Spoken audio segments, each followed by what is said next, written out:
So as the title says, guys, we are gonna do a stupid, cheap, and easy way to troll for lake trout with what's called a three-way rig. All you need is a sinker like this. Any kind of like slim looking sinker like this works. Right now I'm using, this is a 5 ounce. I also have 8 ounce with me. A three-way swivel, which I'll leave the links for both of these things on Amazon. I don't know if Amazon sells lead, but just so you guys can buy stuff, because I know it's hard to go to tackle shops sometimes. I'm running 15-pound braid, and I'm running a fairly moderate rod. This is actually a striper rod. So that's the bend. This is a older Cabela's Tournament Trail, and this is rated for 3/8 to 2 1/4 ounce and like 15-pound test. So I'm running 15-pound main line. And what we're gonna do is we're gonna tie a weight off the bottom and then a spoon off the back. So I'll show you guys the whole rig real quick. This is not something I do very often. You guys know I'm a jigging guy, but we got flat calm. We have like prime conditions for trolling right now. So what we're gonna do is I'll show you the whole knots here. I'll kind of label them off, and I'll put up a little like pictogram at some point. So for braid to most things, I'm gonna use a polymer knot. I'm going to tie that on first. We're going to use 3 different knots actually. And you don't need the wet braid, but it does help. Cut that tag off. And we're going to use 15-pound leader and also a 15-pound dropper for the weight. Now I have fluorocarbon. I would really like not to use fluorocarbon for the dropper because I'm more than likely going to lose that. Right now we're on a sandy kind of bowl, so I will show you what I'm looking at for where is a good spot to troll these. Around a bunch of rocks, it's not a good idea. You're more than willing going to lose a bunch of bait. And actually on the dropper, we're going to tie 12-pound because we want the dropper to break off first before we want the spoon to break off. So we're going to take off probably that much on there. And what we're going to do is a knot that one of my mentors told me. So we're going to give ourselves quite a bit of slack here in this big loop.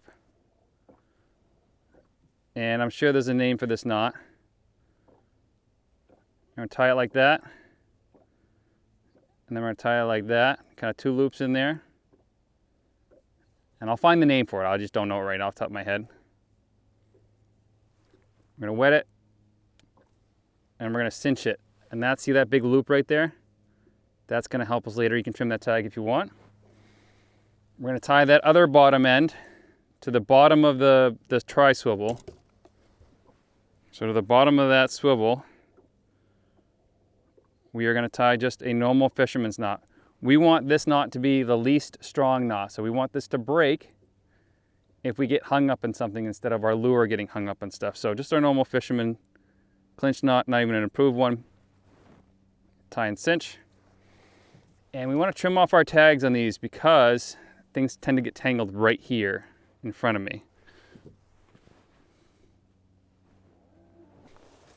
And I've been catching these Lakers all morning on 15-pound main line. So I'm going to do probably an arm's length, probably a little bit more than that. This water's crystal clear, so depending on your water clarity, we are going to tie a polymer knot onto our spoon. Now this is a custom spoon that I make. I have not released it or anything like that. It's got glow in the dark head, and then it's just got silver and a little bit of tassel in the back here. And we're going to do a polymer knot for that too. It would be better if you had a swivel. I don't have any swivels with me, but there's also a swivel on the tri-swivel, so that should help some of the line twist. And this is more of a flutter spoon than something that's going to spin up, hopefully. So polymer knot to the thing. That's a strong knot. Now I'm saying all these different knots because I want things to break at different levels or at different times.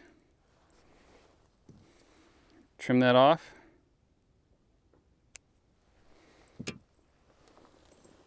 And then we want a uni knot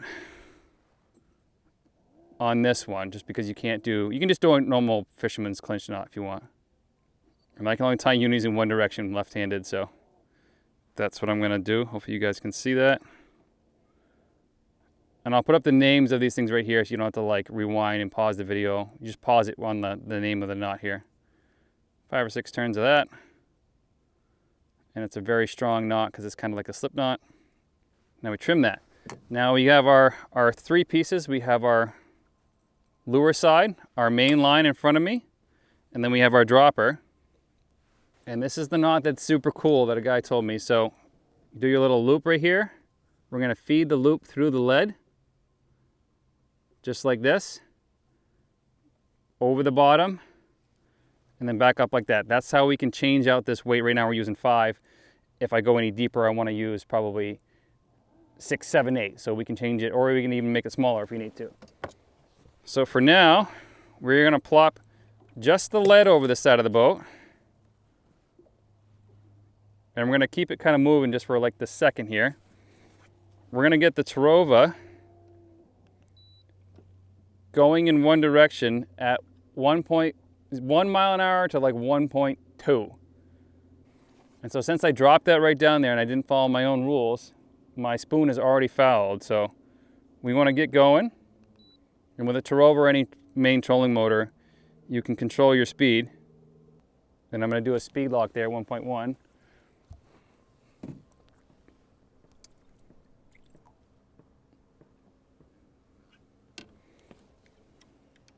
And now you guys can see that rig right there.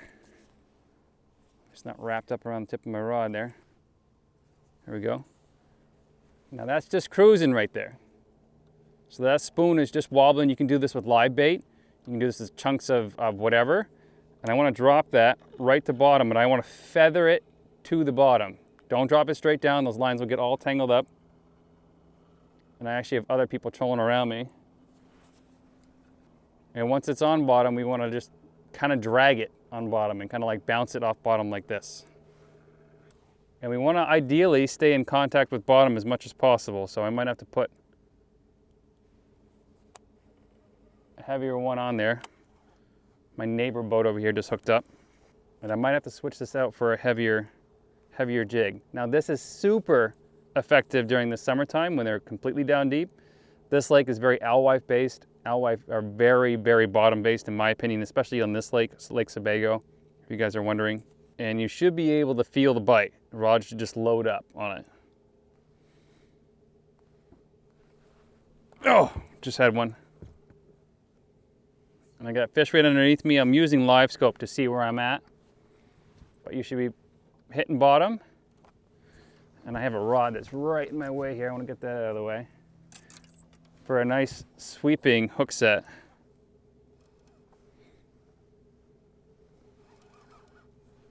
Ooh, it was in his mouth. No. Just had one. Just had one. Now this is a very sandy, silty bottom. And the way that I can tell that is by just feeling the bottom with the braid and the weight. Also, if it's not crazy windy out, you can just drop down and feel that there's no rocks in there. Once you start feeling rocks, crank it up and suspend that off bottom. Otherwise, you're going to start to lose expensive stuff. Oh!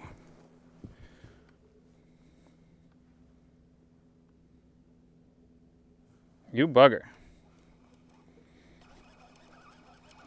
I think my rig is tangled, so we're just going to reel up and check it. Oh yeah, she's tangled. And if you are my mentor that taught me how to do this with stripers, if you are scoped out super far, you're not using heavy enough weight. You want to be somewhat vertical because otherwise that weight's going to start to swing up underneath and get tangled in your line here. So I might switch out weights here in a second. Oh, lake trout just came up to me. Just gonna drag that on bottom. You probably could put this in a rod holder, but for this speed, you want to be able to set the hook into him.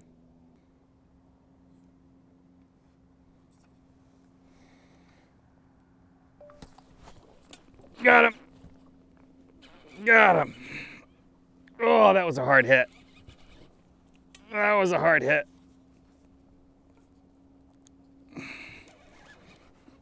That was a hard hit. Oh, that's a big fish. Huge freaking head shakes. And if you're by yourself, you can just stop trolling for a second. Oh my goodness, that's big.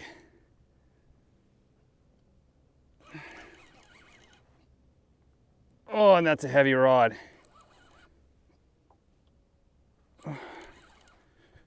Just gonna drift here for a second. I have one line dangling in the front here dangerously. Oh, super effective way to catch fish. Super cheap.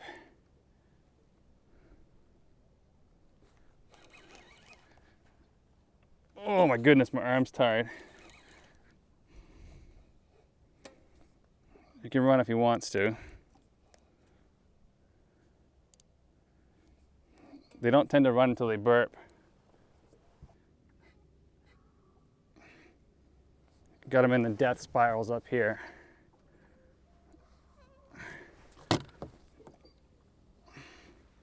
And I have no way of bringing up my trolling motor, even if I had to. Just trying to tucker them out.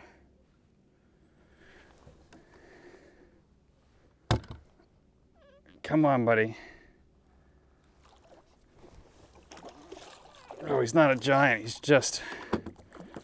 big. He's not a giant, but he's big. Woo!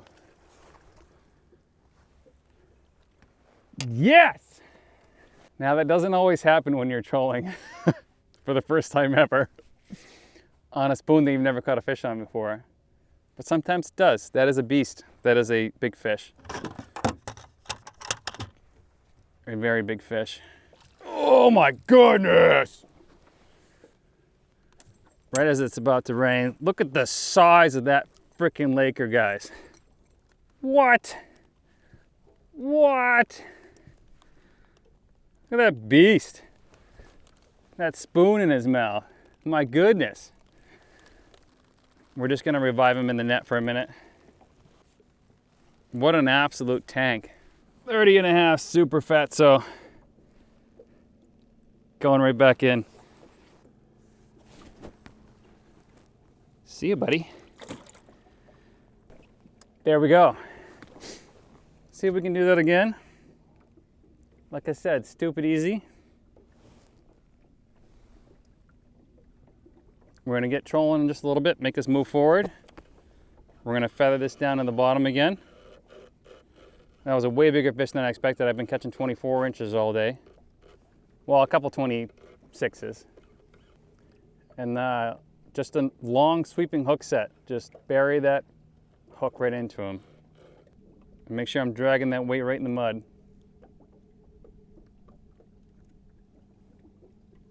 So that weight is stirring up the bottom and making other lake trout think that there's a feeding frenzy in the area. Which is always good. I have a lake trout right with me, and he won't eat. So what we're gonna do, there's a couple things that I like to do when fish are not eating. Actually, there's three things. Add scent, which I can do is I have alewife oil or a lunker lotion, which is this stuff right here. I'll leave that in the description below. Downsize my spoon or glow up my spoon. And this spoon luckily has glow on it. So we're gonna try that first at the same time. Actually, my spoon was fouled, so that'll do it. I don't know how long it's been fouled, but. So the chartreuse part in this spoon, I know it's really far away, but I don't have my other camera rolling, glows in the dark. We wanna feather that thing down there, make sure it doesn't get all tangled like it just has been.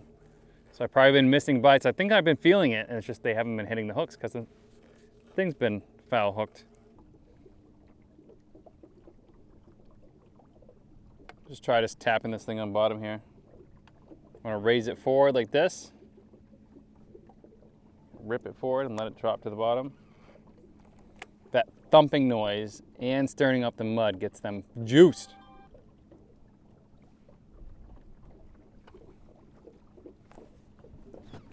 Got him. Oh, he just love tapped it too. That's another big fish. Oh. It's not as big as the last one, but didn't expect him to be. Oh.